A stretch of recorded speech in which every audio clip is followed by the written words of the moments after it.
आप सबके नमस्ते प्रणाम करते ही आप सबके सामने हम एक बहुत प्यारा सोहर उठान गीत लाइक आए ही। आप लोग हमारे गीत के सुनिहा और कमेंट कर बतावत जाया कि आप सबका हमारा गीत कैसन लगा। और हमारे चैनल ऋतुजा अवधि लोक गीत के सब्सक्राइब करब और शेयर करब मत भूलत जा। आप सबके प्यार दुलार और सपोर्ट के हमें बहुत ज्यादा जरूरत बा। धन्यवाद। जय भये नंदलाल हो भोरे आयु नदिया साजे भये नंदलाल हो भोरे आयु नदिया लड्डू बाता सजनी लायु नदिया लड्डू बाता सजनी लायु नदिया गौना वाले डोरे बाज हो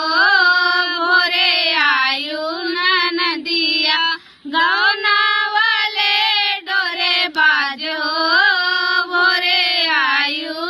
नदिया साजे भये नंदलाल हो भोरे आयु नदिया साजे भये नंदलाल हो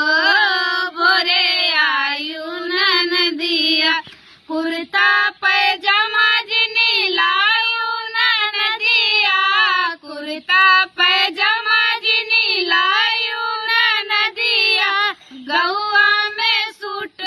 रिवाज हो भोरे आयु नदिया गौना में सूट के रिवाज हो भोरे आयु नदिया साजे भये नंदलाल हो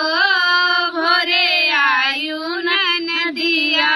साजे भये नंदलाल हो भोरे आयु नदिया गिलट के चूल्हा जिनी लायु नदिया